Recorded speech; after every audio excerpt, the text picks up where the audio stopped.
Hello, everyone. Today we are at the theft number 4,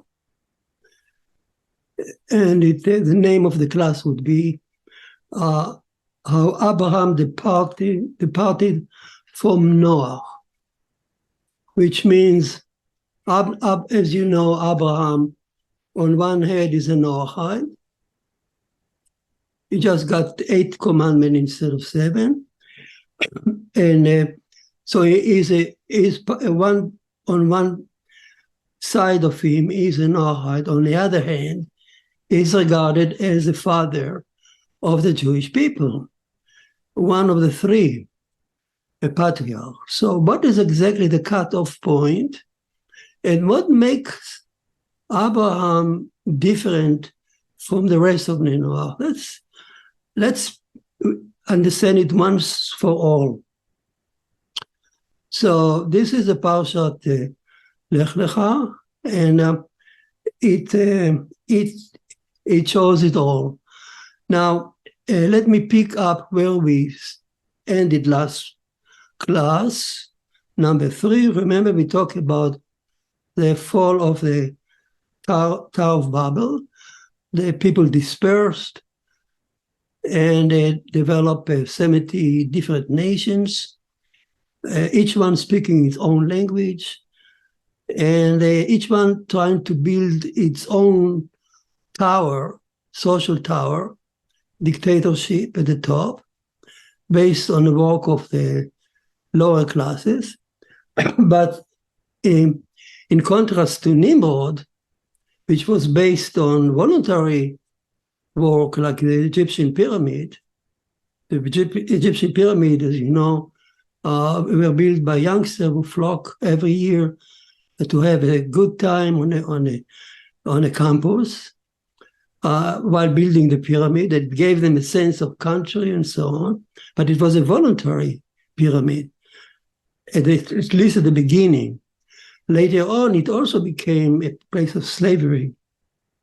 But when these small nations tried to emulate the success of Nimrod, they did it by force.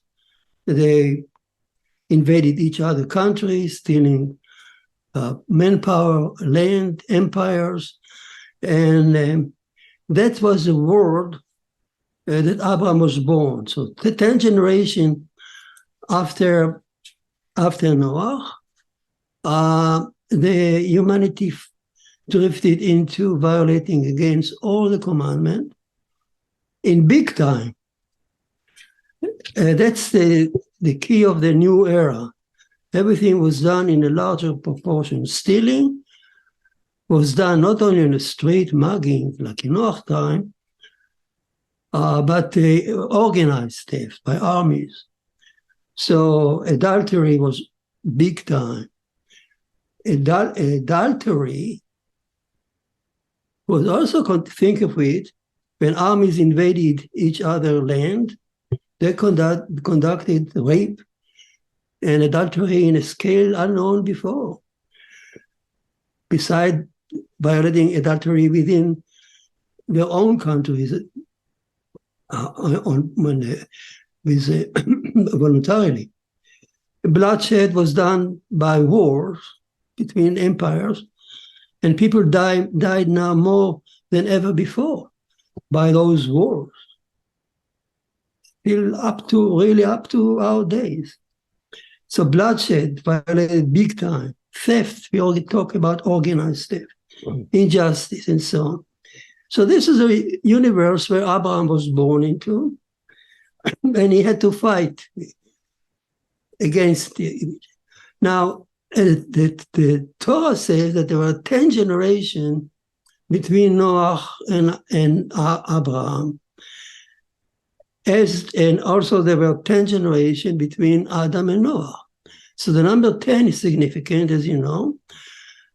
You can say that the same way that Noah was sent 10 generations after Adam to save humanity, God waited 10 generations and then sent Abraham to save humanity from extinction again.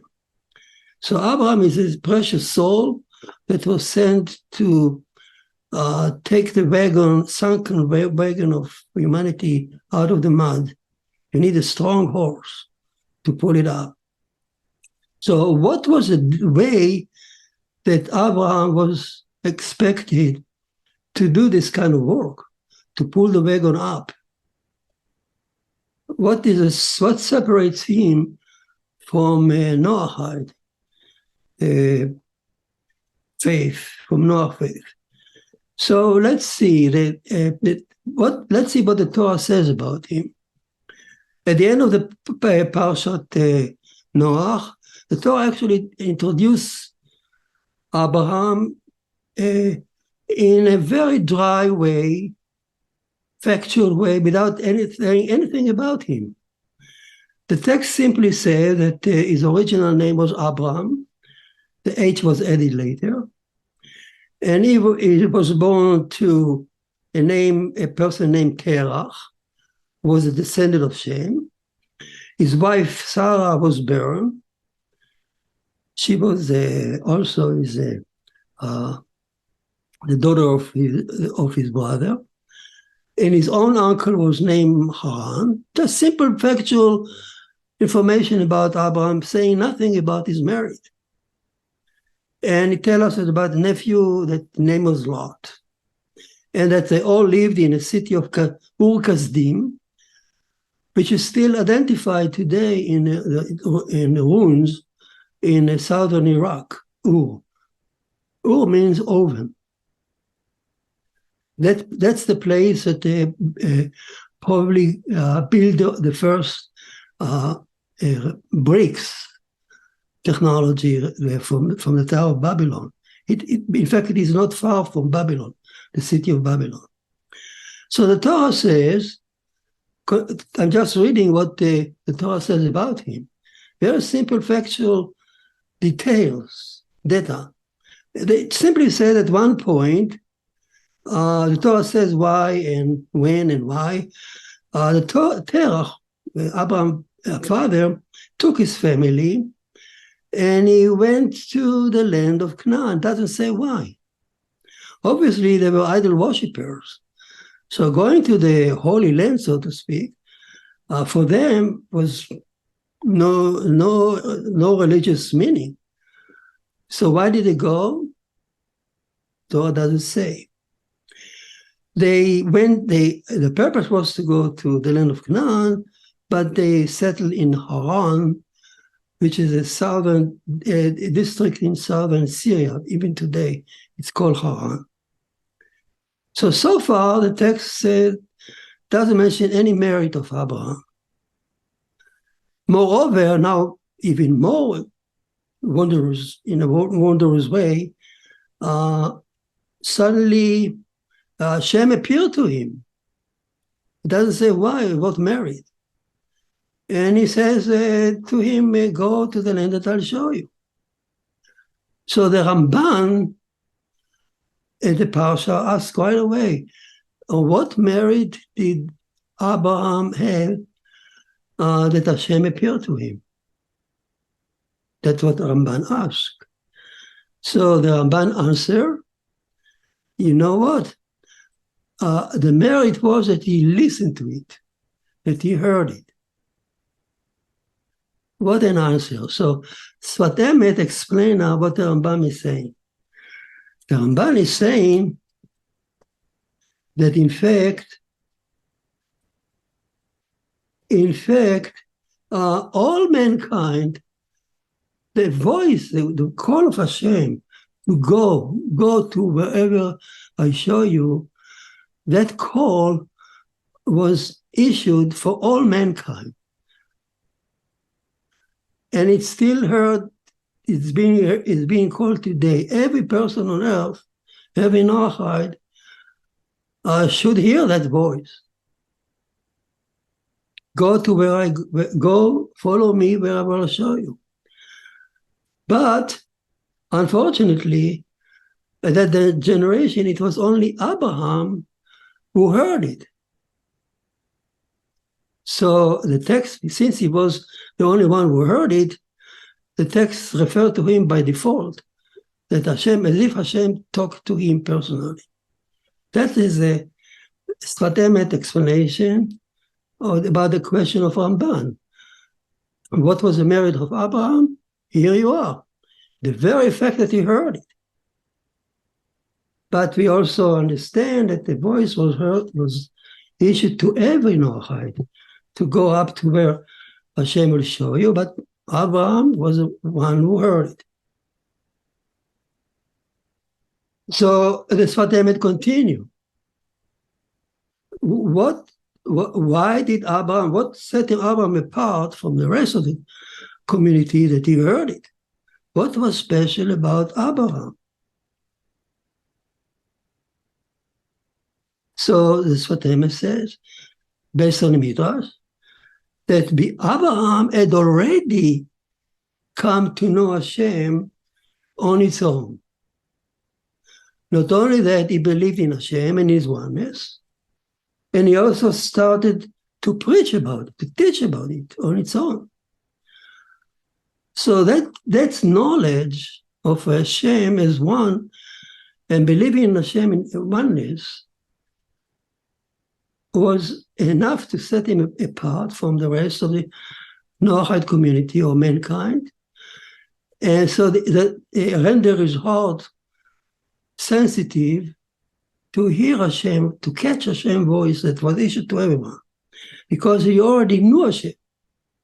And he already started teaching it. So what exactly happened?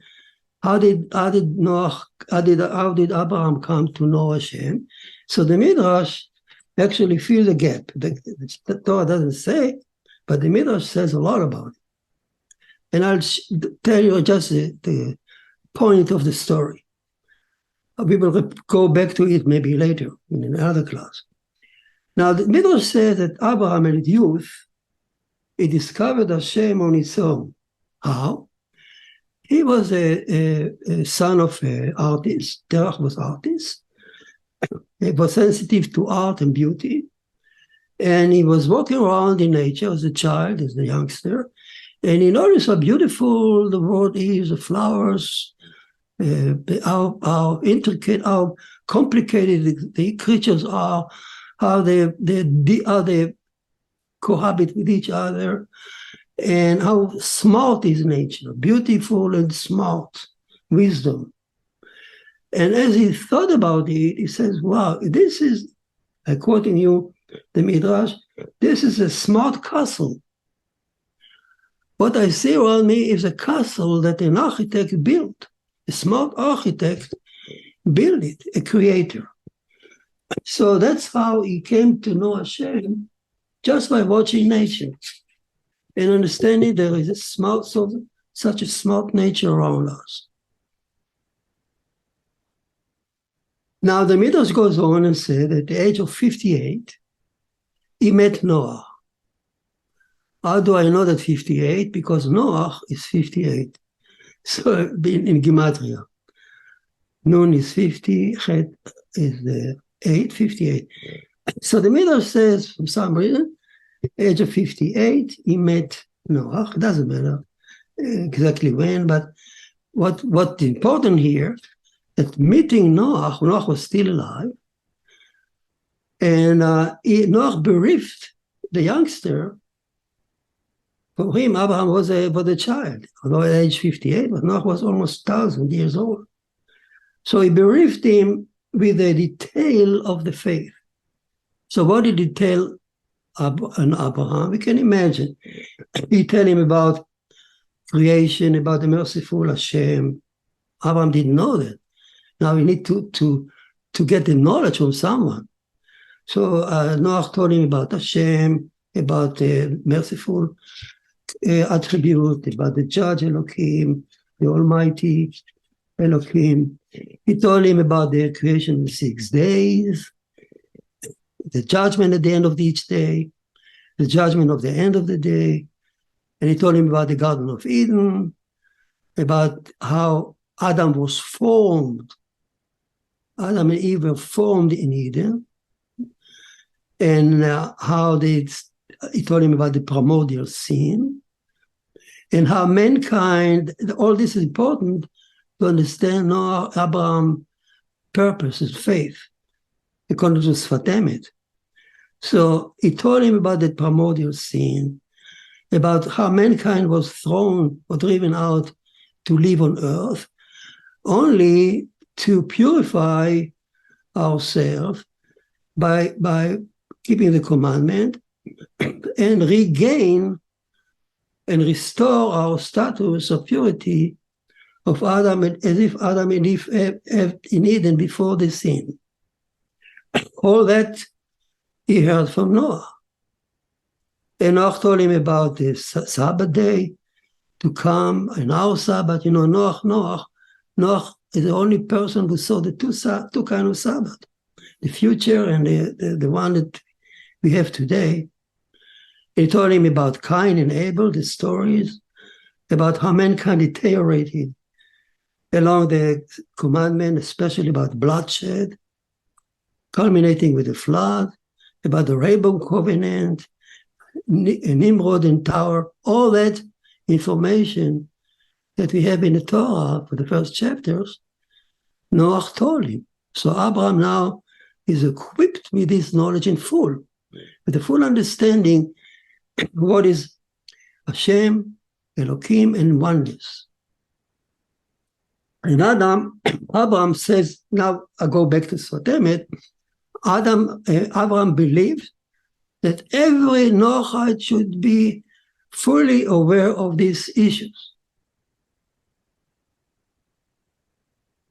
Not only Israel, as people think Israel should know that. Every Noahide should know Hashem in detail, what is meaning, Elohim, and the oneness, what we call Ichud, the oneness of Hashem. You can either philosophically or making them one in our life and so on. What it means oneness. That is part of our Noahide faith. So Abraham taught that oneness to his family and neighbors. So he first taught his close family, and then to neighbors, and then to the public, which is a capital crime in that state. So Abraham was caught, brought to King Nimrod. This probably was a different King Nimrod, not the original one, who condemned him to death in the burning oven. The city is oven. So Abraham was thrown into the oven, himself, and his uncle Haran. They were condemned to die. Haran did not survive, but Adam miraculously survived, but the family had to leave Ur Kasdim. That's why they left Ur Kasdim. But from here we understand now that Abraham became the first martyr for Noahide. Not only a teacher, but a martyr. And that virtue, being martyr, loving Hashem, what we call love Hashem with your life, says the Sfat Emet, that readiness to die for Hashem, the love for Hashem, that render him capable of hearing Hashem's voice, go for yourself to the land that I'll show you.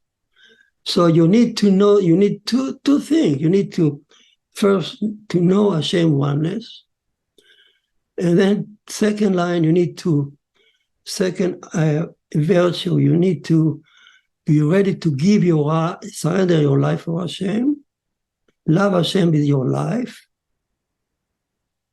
And from here also we understand that the love, the hearing the call is actually a reward, if you said, a reward for his martyrdom.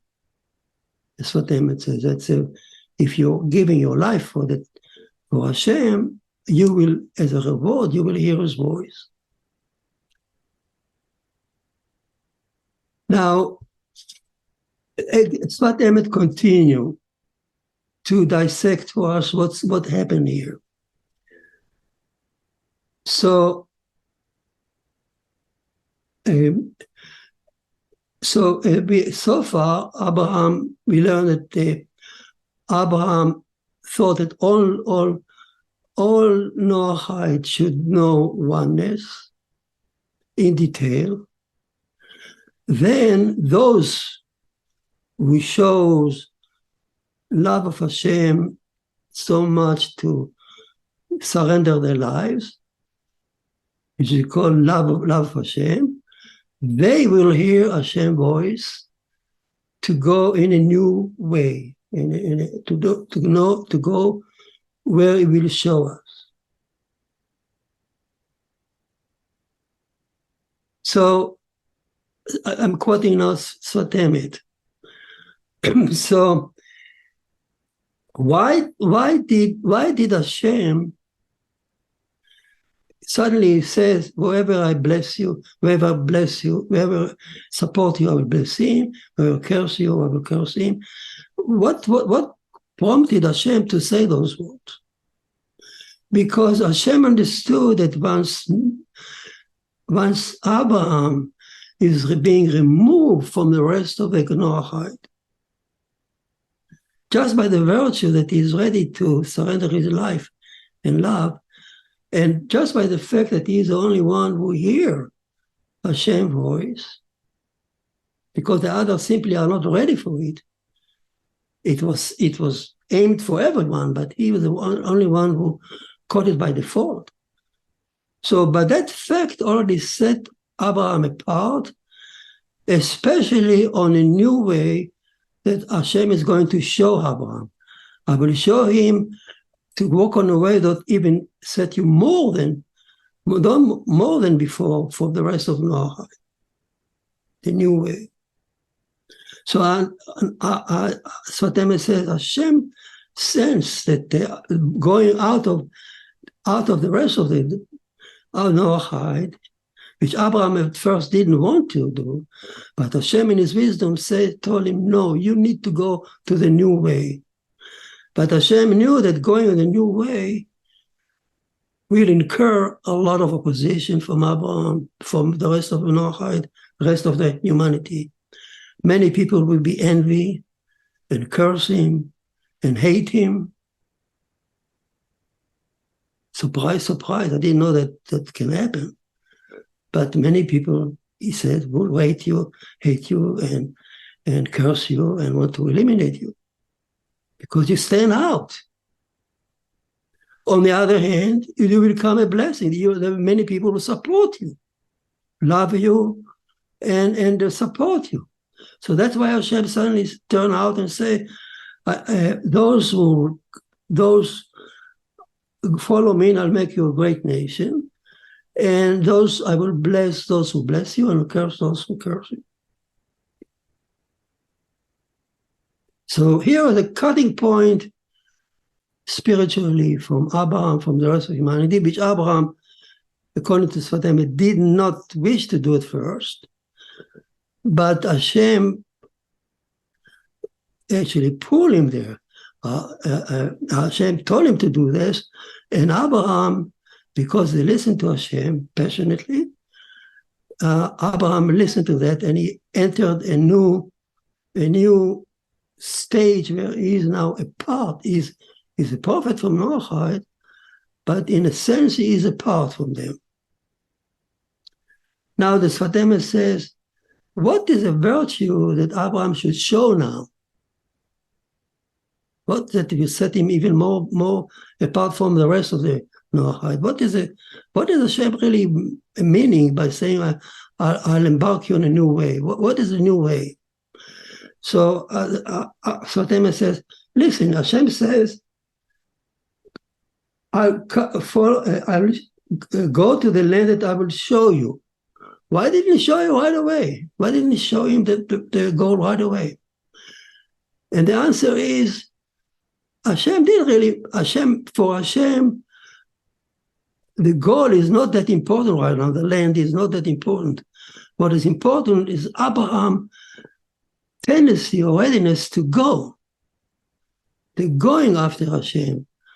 This is its focus. This is another expression of love of Hashem. I go blindly after you.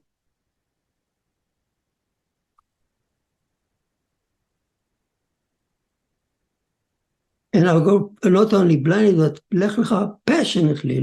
As Rashi said, for your pleasure and passion. What exactly is the goal? What is it? But where should he go? Or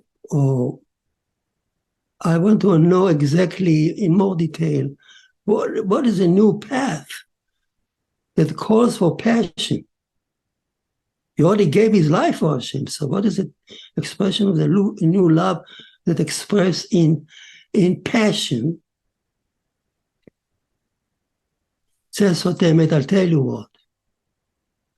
What is the Torah? When the Torah always referred to the law as the Torah is also always referred to as a way. Go in my way. Halacha means going in. Halacha, the law, is going in the way. So Sotemet says the real expression of love from Abraham is not only is surrendering his life in the over. That's extreme. We don't want to be there. There is another expression of love in the daily mundane life, and that is learning Torah in detail, minuta. Halacha in minuta, the Shulchan Aruch in minuta, Talmud. Passionately. Declining to miss even one point. As you see, yeshiva boys learning, they don't learn philosophy, they don't learn Kabbalah, they don't learn about Messiah and the rest of the resurrection and the end of the day and all this nonsense. Nonsense, it means nobody knows about it, what exactly it means. But they do learn day and night the detail of the halacha, the mitzvot, the 6 mitzvot of Adam, returned to 7. 7 only added support to 3, to the third. Now, Abraham introduced number 8, also support. And then, so each commandment added is only support for the Adam 6. So finally, the Torah is given, the commandment is given to be learned by orally and from the oral Torah and the written Torah, passionately, in detail. And that exactly set Abraham apart from the rest of Noahide. The dedication, the readiness to do that, to sit day and night in yeshiva and to study the Torah and forgetting about the internet, forgetting about the TV and the football play on Sunday, forgetting about all that and enclosing themselves in the Torah day and night in detail. It may not make sense to regular people, even to regular Noahide. But that readiness set Abraham apart in the eyes of Hashem to come closer to him.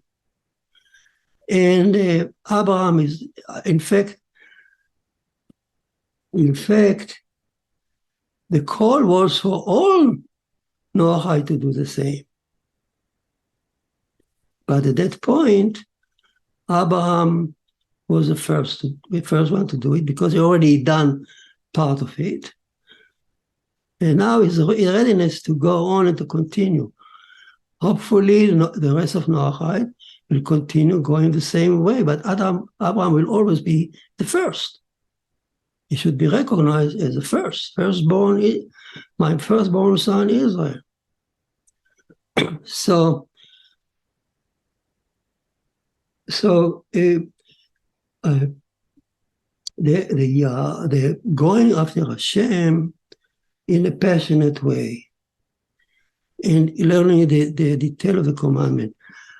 Now, Moses, I'm going to give you a wonderful insight from Sfat Emet. That's actually the line that I'm going to say tell you now prompted me to do the entire class today. The following word of Sfat Emet prompted me to do the class today in this way. You know what he says? He says that all Bnei Noah, Abraham understood that all Bnei Noah need to know Hashem. Line 1 of Shema, Hear of Israel, Hashem is now our God. Hashem is one. So Rashi says there, Hashem is now only Israel God, but in the future, Hashem will be God of everyone. So line 1 of the Shema is actually Abraham taught to all people, and all Bnei Noach should know and follow the first line of the Shema, incumbent on them as a mitzvah. It's part of the idolatry. Idolatry is a negative side and a positive side. Not to worship idol, but to know whom should you worship. So look at line 1 of Shema. It's incumbent of Bnei Noah. Then, Sfat Emet continue. When the time came and Moses said the Shema, he also learned to Abraham the next line of the Shema. Because the Shema says, the first line, Hashem, listen Israel, Hashem is our God. Now Hashem will be one in the future of all mankind. That's line 1. Second line is, when you should love Hashem with all your might, your will, and so on. You should love Hashem. Love Hashem, surrender your life, as Rabbi Akiva said. But love Hashem, now we understand also learning Torah, having the passion to follow Hashem blindly. That's line 2 of the Shema. And line 3 of the Shema is you should learn the Torah and talk Torah words when you go to bed, when you wake up, when you walk on the way, all day long. Talk about the commandment. So line 3 is a commandment. So here the whole Shema is built on Abraham's experience. Moses learned from Abraham how to set up the Shema Israel. The first line pertained to all mankind. Sfat Emet said. The love of Hashem, readiness to give your life, follow Him, is a commandment of Israel, and it's obligation to Noahide without being explicitly commanded, but they get rewarded for it. That's line 2, love of Hashem. Everyone should love Hashem. Israel is only commanded to do that. Love Hashem, follow Him passionately. And from Abraham, Moses learned that how do you love Hashem in a daily way, in a passionate way? Not to sing hallelujah and sway in passion. To sit down, nobody watching you, and you sit down with the Talmud and you learn day and night, page after page after page. With no reward from anyone, not expecting it to be a rabbi, not expecting to anyone to pay you anything. Just dedicated hours and hours to Torah. So the whole Shema, and that pertains to Israel as a commandment. Noahide, again, are rewarded, but not commandment. So how fascinating it is that that from our parsha, Moses could build a Shema, an entire Shema, which is a cry of Judaism. Yeah, and it tell you exactly the relationship between Noahide and about Israel, and what is the difference. So, a difference in terms of how much dedicated you need to be in order to come closer to Hashem. But everyone is expected to do it, but Israel is only obligated. Now, for the time we have, I want to continue with another insight of Sfat Emet.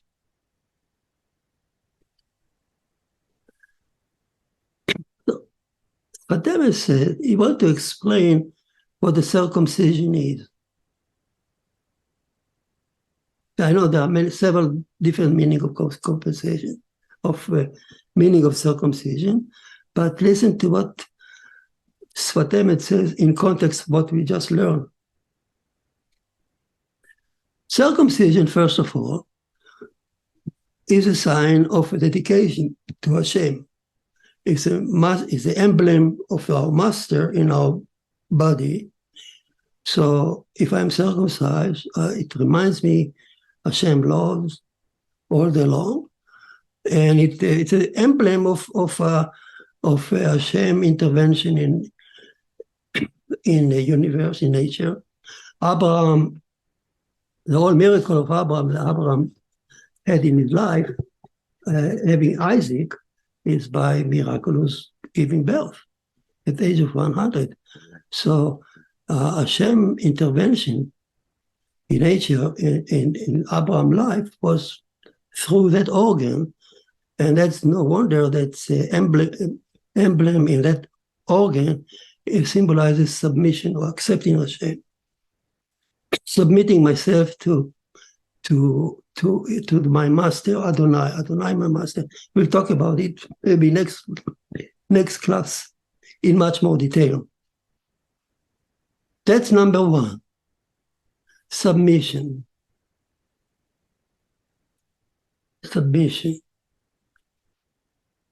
By the way, this is also the source of Islam. Islam also means submission, and it follows the same words here. Abraham was submitting himself totally to Hashem. Islam, it means I submit to Hashem's will. That's the same that gave birth to Islam. Now, I go back to the second, what Sfat Emet says, another reason of the circumcision, and what is it?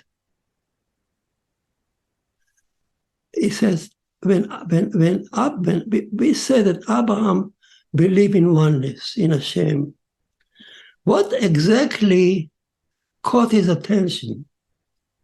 What was enkindled his love to Hashem? Where is Hashem appearing in love in the story of Genesis? The answer is Eden. Eden is a place of heavenly love, even sexual love.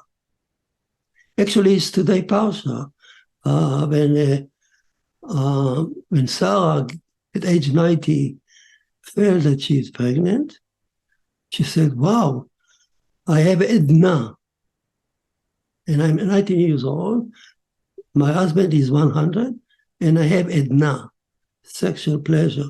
Edna, Eden, sexual love. The two cherubs, Hashem and Elohim, touching each other wing in love.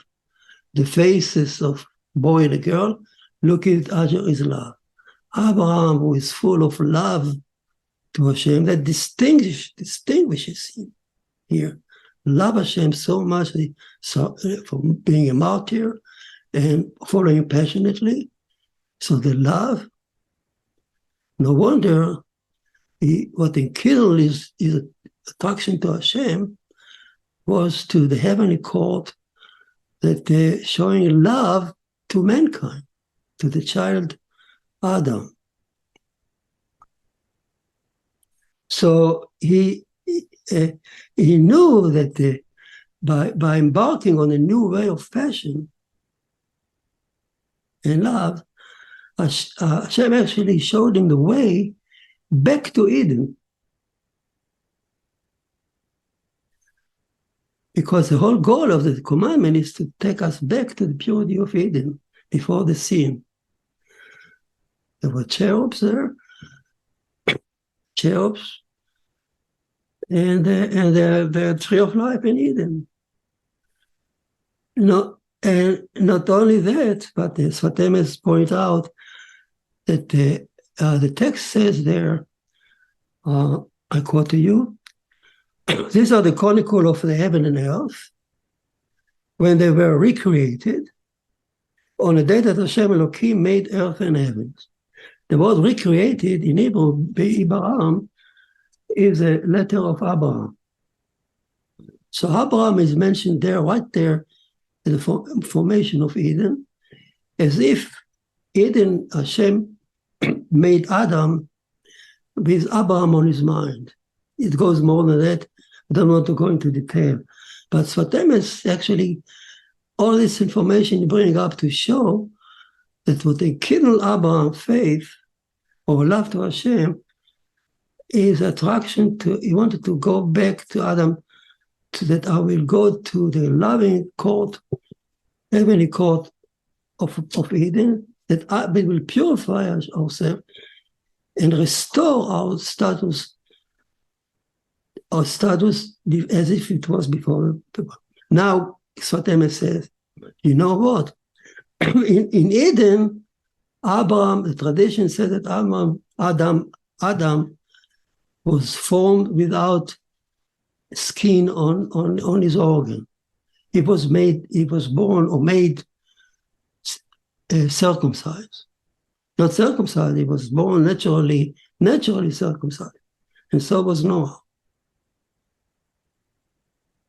And the foreskin developed the or, Ayin, Vav, Resh, or skin developed only on earth. We said it, or in Kabbalah, Ayin, Vav, Resh, is a skin on our soul that produce all the passion in this world. In Eden, we had Or Aleph, light, on the Shama. On earth, we had Or with Ayin, and by removing the foreskin, we take a step in our way to go up to the status of Adam as if it was before the sin. So what a purpose of removing this circumcision. I never heard it in any other place in such a way, stark way. That's what Emmett says it here. Abraham knew that by removing the foreskin, he helped mankind, or he helped at least his descendant, to go passionately, to embark on a road back to Eden.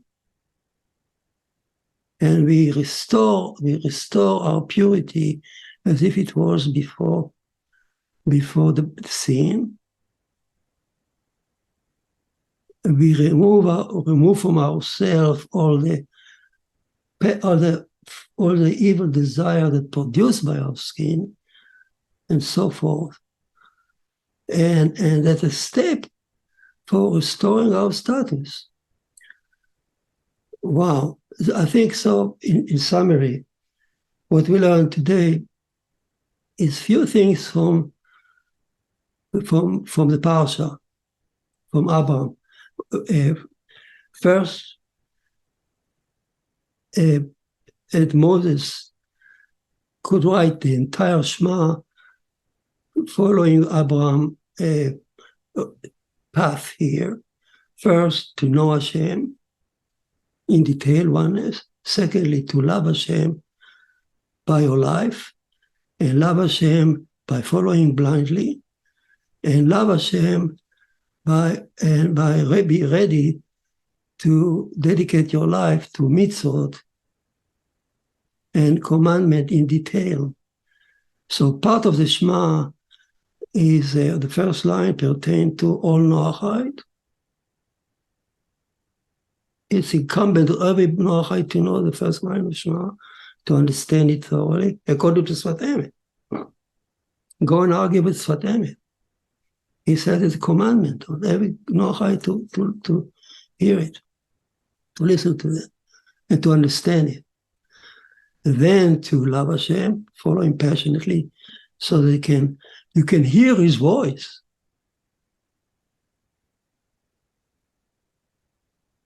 You will never hear His voice if you don't climb up from just knowing to the stage of readiness to love Him, to give His life for Him. That render you sensitive to Hashem's voice. So never be stuck there on theoretical level. You need to develop your passion to Hashem so that you can hear His voice. And that's discretional for Noahide. That's obligation from Israel. The third line, to know it, to learn Torah and discussion is law in details, you need to be really ready for it. And that's obligation for Israel. For Noahide, it's discretional.